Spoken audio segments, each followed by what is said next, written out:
Hi everyone, welcome to Savita Nisu YouTube channel. ನಾನು ನಿಮ್ಮ ಸವಿತಾ. ಎಲ್ಲರೂ ಹೇಗಿದ್ದೀರಾ? ಎಲ್ಲರೂ ಚೆನ್ನಾಗಿದ್ದೀರಾ ಅಂತೇಳಿ ನನ್ನ ಭಾವನೆ. ಇವತ್ತು ಸೋಮವಾರ ಆಗಿರೋದ್ರಿಂದ ಮಾರ್ನಿಂಗ್ ಬೇಗ ಬೇಗನೆ ಎದ್ದು ಮನೆಯೆಲ್ಲ ಕ್ಲೀನಿಂಗ್ ಎಲ್ಲ ಮುಗಿಸ್ಕೊಂಡು, ಇವತ್ತು ನಮ್ಮ ಮನೆ ದೇವ್ರ ವಾರ ಆಗಿರೋದ್ರಿಂದ ಒಂದು ಪೂಜೆನೂ ಕೂಡ ಮಾಡ್ಕೊಂಡ್ಬಿಟ್ಟು ಒಂದೇ ಸರಿ ನಾನು ತಿಂಡಿ ಮಾಡೋಕ್ಕೆ ಹೋಗೋಣ ಅಂತೇಳಿ ಆಲ್ರೆಡಿ ಎಲ್ಲ ಪ್ರಿಪ್ರೇಷನ್ನು ರೆಡಿ ಮಾಡಿಟ್ಟಿದ್ದೆ. ನಾನು ನೈಟೇ ಒಂದು ಸಿರಿಧಾನ್ಯದಿಂದ ಮಾಡಿದಂತಹ ಒಂದು ಬಿಸಿಬೇಳೆ ಬಾತ್ ಮಾಡೋಣ. ಇವತ್ತು ನವಣಕ್ಕಿ ಸಿರಿಧಾನ್ಯದಿಂದ ಒಂದು ಬಿಸಿಬೇಳೆ ಬಾತ್ ರೆಸಿಪಿ ಮಾಡೋಣ ಅಂತ ಹೇಳ್ಬಿಟ್ಟು ಜೋಡಿಸ್ಕೊಂಡಿದ್ದೀನಿ. ಬನ್ನಿ ಏನೆಲ್ಲ ಇಂಗ್ರೀಡಿಯೆಂಟ್ಸ್ ತೊಗೊಂಡಿದ್ದೀನಿ ಅಂತ ಹೇಳಿ ನೋಡೋಣ. ಬನ್ನಿ ನಾನು ಇವಾಗ ಬಿಸಿಬೇಳೆ ಬಾತಿಗೆ ಏನೇನೆಲ್ಲ ಇಂಗ್ರೀಡಿಯೆಂಟ್ಸ್ ತೊಗೊಂಡಿದ್ದೀನಿ ಅಂತೇಳಿ ನಾನು ನಿಮಗೆ ತೋರಿಸ್ತಾ ಹೋಗ್ತೀನಿ. ಮೊದಲು ನಾನು ತರಕಾರಿಗೆಲ್ಲ ತೋರಿಸ್ತೀನಿ ಏನೇನು ತೊಗೊಂಡಿದ್ದೀನಿ ಅಂತೇಳಿ. ಹಾಗೆಯೇ ನಾನು ಇಲ್ಲಿ ಸಿರಿಧಾನ್ಯದಿಂದ ಮಾಡಿದಂಥ ಒಂದು ಬಿಸಿಬೇಳೆ ಬಾತ್ ಮಾಡ್ತಾಯಿದ್ದೀನಿ. ಇವತ್ತು ಇದು ನವಣಕ್ಕಿ ಆದ್ದರಿಂದ ನಾನು ಬಿಸಿಬೇಳೆ ಬಾತ್ ಮಾಡ್ತಾಯಿದ್ದೀನಿ. ನಾನು ಇದನ್ನು ರಾತ್ರಿಯೇ ಸೋಕ್ ಮಾಡೋದಕ್ಕೆ ಹಾಕಿದ್ದೆ. 2 ಟೀ ಲೋಟದಷ್ಟು ನಾನು ಇಲ್ಲಿ ಒಂದು 200 ಗ್ರಾಮಷ್ಟು ನವಣಕ್ಕಿನ ನಾನು ನೆನೆ ಹಾಕ್ಕೊಂಡು ತೊಳೆದು ನೆನೆ ಹಾಕಿದ್ದೀನಿ. ಈ ನೀರನ್ನು ನಾನೇನೂ ವೇಸ್ಟ್ ಮಾಡೋದಿಲ್ಲ. ಈ ಥರ ನವಣಕ್ಕಿನ ಇದನ್ನು ನಾನು ನೋಡಿ ಈ ಥರ ಇರುತ್ತೆ.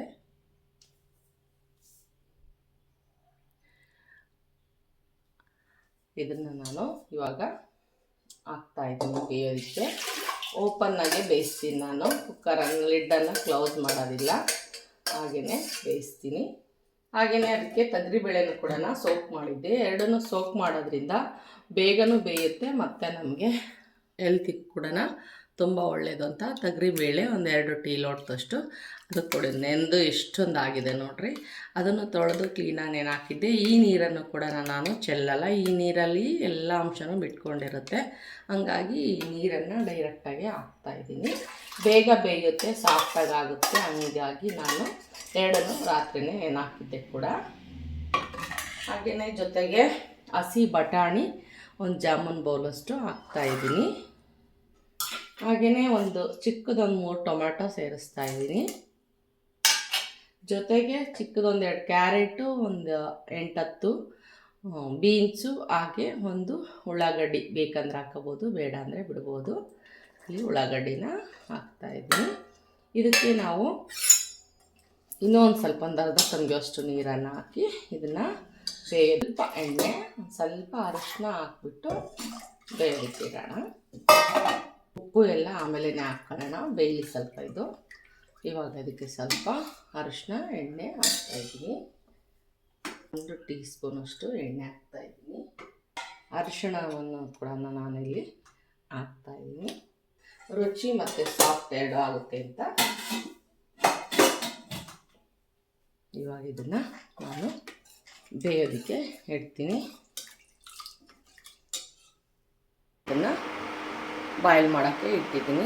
ನೀರನ್ನು ಹಾಕ್ಕೊಳ್ರಿ. ನೋಡಿ, ನಾವು 1 ಲೋಟ ನಾವು ಸಿರಿಧಾನ್ಯ ತೊಗೊಂಡ್ರೆ ಯಾವ ಅಳತೆಯಲ್ಲಿ ತೊಗೊಂಡಿರ್ತೀವೋ ಅಷ್ಟು 10 ಪಟ್ಟು ನೀರು ಹಾಕಬೇಕು ಅಂತ ಹೇಳುತ್ತೆ ಸಿರಿಧಾನ್ಯ. ಅದು ಬೇಯೋಕ್ಕೆ ಆಮೇಲೆ ಚೆನ್ನಾಗಿ ಆಗೋದಕ್ಕೆ ಅಷ್ಟು ಬೇಕು. ಹಂಗಾಗಿ ಆ ಅಳತೆಯಲ್ಲಿ ನಾನು ಇಲ್ಲಿ ನೀರು ಹಾಕ್ಕೊಂಡಿದ್ದೀನಿ. 2 ಟೀ ಲೋಟ ತೊಗೊಂಡಿದ್ದೀನಿ ಅಂತ ಹೇಳಿದರೆ ಅಲ್ಲಿಗೆ 20 ಟೀ ಲೋಟ ನೀರನ್ನು ಹಾಕೋ ಅಂಥ ಒಂದು ಇದಿದೆ. ಹಾಗೆ ತೊಗರಿಬೇಳೆನೂ ಕೂಡ ಸೇರಿಸಿದ್ದೀವಲ್ವ, ಹಾಗಾಗಿ ನಾನು 1.5ಇಂದ 2 ತಂಬಿಗೆ ನೀರು ಹಾಕ್ತಾಯಿದ್ದೀನಿ. ಯಾಕೆಂದರೆ ಓಪನ್ ಬಾಯ್ಲ್ ಆಗಿರೋದ್ರಿಂದ ನೀರು ಕೂಡ ಜಾಸ್ತಿ ಕೇಳುತ್ತೆ. ಇವಾಗ ಬನ್ನಿ ಇದನ್ನು ಬೇಯಿಸೋಣ. ಒಂದು ಅರ್ಧ ಗಂಟೆ ಆದ್ರೂ ಇದು ಬೇಯಬೇಕು. ಬಿಸಿಬೇಳೆ ಬಾತ್ಗೆ ಏನೇನೆಲ್ಲ ಮತ್ತು ಮಸಾಲೆ ಎಲ್ಲಗಳನ್ನ ತೊಗೊಂಡಿದ್ದೀನಿ ಅಂತೇಳಿ ಕೂಡ ತೋರಿಸ್ತೀನಿ. ಬಿಸಿಬೇಳೆ ಬಾತಿಗೆ ಒಗ್ಗರಣೆ ಮಾಡೋದಕ್ಕೆ ನಾನಿಲ್ಲಿ ತುಪ್ಪನ ಬಳಸ್ತಾಯಿದ್ದೀನಿ. ಹಾಗೆ ಬಿಸಿಬೇಳೆ ಬಾತ್ ಪೌಡ್ರನ್ನು ಕೂಡ ನಾನು ಬಳಸ್ತಾಯಿದ್ದೀನಿ. ನಾನೇ ಮಾಡ್ಕೊಂಡಿರೋಂಥ ಮನೆ ಬಿಸಿಬೇಳೆ ಬಾತ್ ಪೌಡರ್ ತೊಗೊಂಡಿದ್ದೀನಿ. ಎಷ್ಟು ಬೇಕು ಅದಕ್ಕೆ ಅಷ್ಟನ್ನು ಯೂಸ್ ಮಾಡೋದು. ಹಾಗೆ ಒಗ್ಗರಣೆಗೆ ಸಾಸಿವೆ, ಜೀರಿಗೆ, ಕರಿಬೇವಿನ ಸೊಪ್ಪು, ಗಾರ್ನಿಷ್ಗೆ ಕೊತ್ತಂಬರಿ, ಹಾಗೆ 1-2 ತೊಳೆ, ಒಂದು ಅರ್ಧ ನಿಂಬೆಹಣ್ಣು ಗಾತ್ರದಷ್ಟು ಹುಣಸೆಹಣ್ಣನ್ನು ತೊಳೆದು ಇಟ್ಕೊಂಡಿದ್ದೀನಿ.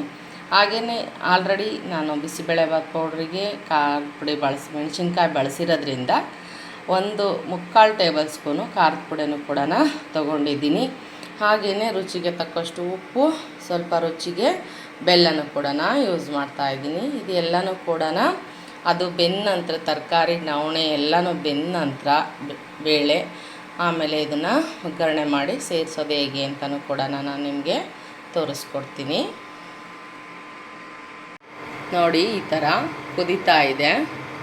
ನೆನೆ ಹಾಕಿರೋದ್ರಿಂದ ಬೇಗನೆ ಬೇಯುತ್ತೆ.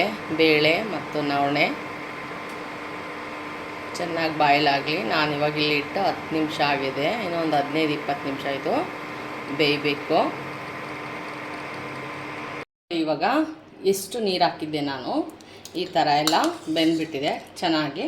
ಬೇಳೆ ಬಟಾಣಿ ಆಮೇಲೆ ನವಣೆ ಎಲ್ಲ ಕೂಡ ಚೆನ್ನಾಗಿ ಬೆಂದಿದೆ. ಇದಕ್ಕೊಂದು ಒಗ್ಗರಣೆ ಮಾಡಿ ಮಸಾಲೆಯನ್ನು ಹಾಕೋಣ. ಬಿಸಿಬೇಳೆ ಬಾತಿಗೆ ಬನ್ನಿ ಒಗ್ಗರಣೆ ಮಾಡೋಣ. ಬನ್ನಿ ಇವಾಗ ಒಂದು ಒಗ್ಗರಣೆ ಮಾಡೋಣ. ತುಪ್ಪ ಹಾಕ್ತಾಯಿದ್ದೀನಿ ನಾನು. ತುಪ್ಪ ಪಲಾವ್ಗಾಗಲಿ ಬಿಸಿಬೇಳೆ ಬಾತ್ಗಾಗಲಿ ತುಪ್ಪ ಒಗ್ಗರಣೆ ಮಾಡಿದರೆ ತುಂಬ ಟೇಸ್ಟಿಯಾಗೂ ಕೂಡ ಇರುತ್ತೆ ಅಂತ ನಾನು ತುಪ್ಪನ ಯೂಸ್ ಮಾಡ್ತೀನಿ ಜಾಸ್ತಿ. ಇವಾಗ ಇದಕ್ಕೆ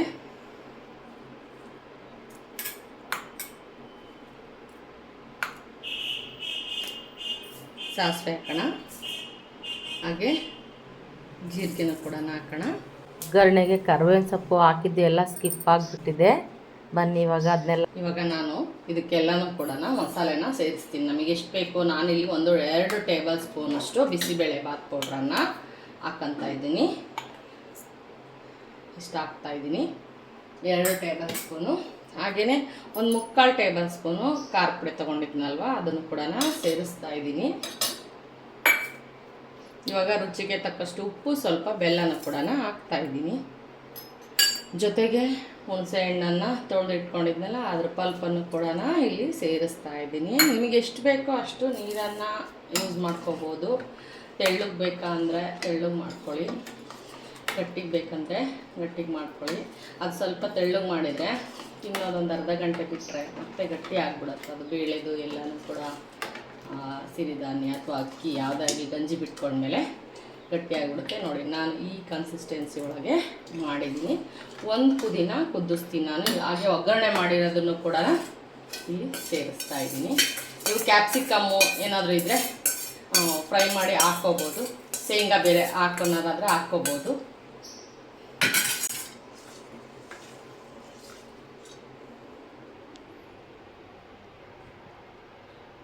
ನೋಡಿ ಈ ಥರ ಕಲರ್ಫುಲ್ಲಾಗಿ ಆಗುತ್ತೆ. ಇದನ್ನು ಒಂದು ಸಾರಿ ಕುದಿಸಿ ಕೆಳಗಿಳಿಸೋಣ. ಇಂಗು, ಉಪ್ಪು ಎಲ್ಲನೂ ಕೂಡ ಸೇರಿಸಿದ್ದೀನಿ.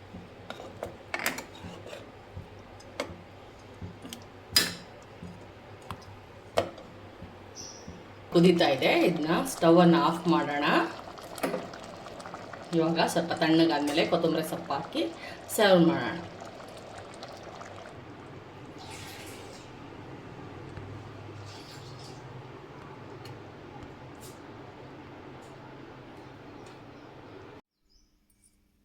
ಇವಾಗ ಬಿಸಿಬೇಳೆ ಬಾತು ಯಾವ ಥರ ಟೇಸ್ಟ್ ಆಗಿದೆ ಅಂತೇಳಿ ನಾನು ತಿಂದು ನಿಮಗೆ ಟೇಸ್ಟನ್ನು ಹೇಳ್ತೀನಿ. ಇಷ್ಟ ಆದರೆ ಲೈಕ್ ಮಾಡಿ, ಶೇರ್ ಮಾಡಿ. ಹಾಗೆ ಹೊಸ್ದಾಗಿ ನೋಡ್ತಾ ಇರೋರು ಸಬ್ಸ್ಕ್ರೈಬ್ ಆಗಿ. ಹಾಗೆ ಸಿರಿಧಾನ್ಯಗಳನ್ನು ಬಳಸೋದನ್ನು ರೂಢಿ ಮಾಡಿಕೊಡ್ರಿ. ಇದರಿಂದ ಗುಪ್ತ ಸಮಸ್ಯೆಗಳು ಅಂದರೆ ಗೊತ್ತಿದ್ದೇ ಇರುತ್ತೆ. ಎಲ್ಲ ಥರ ಸಮಸ್ಯೆಗಳು ಕೂಡ ಸಿರಿಧಾನ್ಯದಿಂದ ನಿವಾರಣೆ ಆಗುತ್ತೆ ಅಂತಲೂ ಕೂಡ ಹೇಳ್ಬೋದು. ಸಿರಿಧಾನ್ಯ ನಮಗೆ ಹೆಚ್ಚು ಆರೋಗ್ಯನ ಕೊಡುತ್ತೆ. ಹಂಗಾಗಿ ನಾವು ಸಿರಿಧಾನ್ಯವನ್ನು ಬಳಸೋದನ್ನು ರೂಢಿ ಮಾಡ್ಕೊಳ್ಳೋಣ ಅಂತ ಹೇಳ್ತಾ ಬನ್ನಿ ಟೇಸ್ಟ್ ನೋಡೋಣ.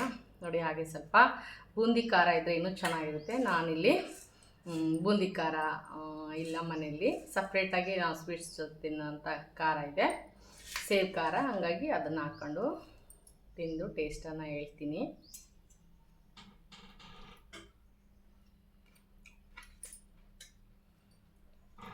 ಡಿಫ್ರೆನ್ಸ್ ಅಂತೂ ಗೊತ್ತೇ ಆಗೋದಿಲ್ಲ. ಇದು ಸಿರಿಧಾನ್ಯದಿಂದ ಮಾಡಿರೋದು ಅಂತ ಗೊತ್ತೇ ಆಗೋದಿಲ್ಲ, ಅಷ್ಟು ಚೆನ್ನಾಗಿರುತ್ತೆ. ಚಿಪ್ಸ್ ಜೊತೆ ಒಂದ್ಸರಿ ತಿನ್ನೋಣ.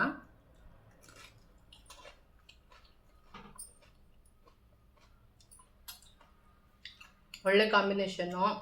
ಮೈಸೂರು ಪಾಕು, ಚಿಪ್ಸು, ಬಿಸಿಬೇಳೆ ಬಾತು, ಖಾರ ತಿಂಡಿಗೆ ತುಂಬಾ ಚೆನ್ನಾಗಿರುತ್ತೆ. ಮಾಡ್ಕೊಳ್ಳಿ ಈ ಥರ. ಬರೀ ಅದನ್ನೇ ತಿನ್ನೋದಕ್ಕಿಂತ ಈ ಥರ ಎಲ್ಲ ವೆರೈಟಿಯಾಗಿ ಮಾಡಿಕೊಂಡ್ರೆ ನನಗೂ ಇನ್ನೂ ತಿನ್ನಬೇಕು ಮಾಡಬೇಕು ಅಂತ ಅನಿಸುತ್ತೆ. ನಾನು ನೆಕ್ಸ್ಟ್ ಇನ್ನೊಂದು ವಿಡಿಯೋ ಜೊತೆಗೆ ನಿಮ್ಮ ಜೊತೆಗೆ ಬರ್ತೀನಿ. ಬಾಯ್, ಮತ್ತೆ ಸಿಗೋಣ.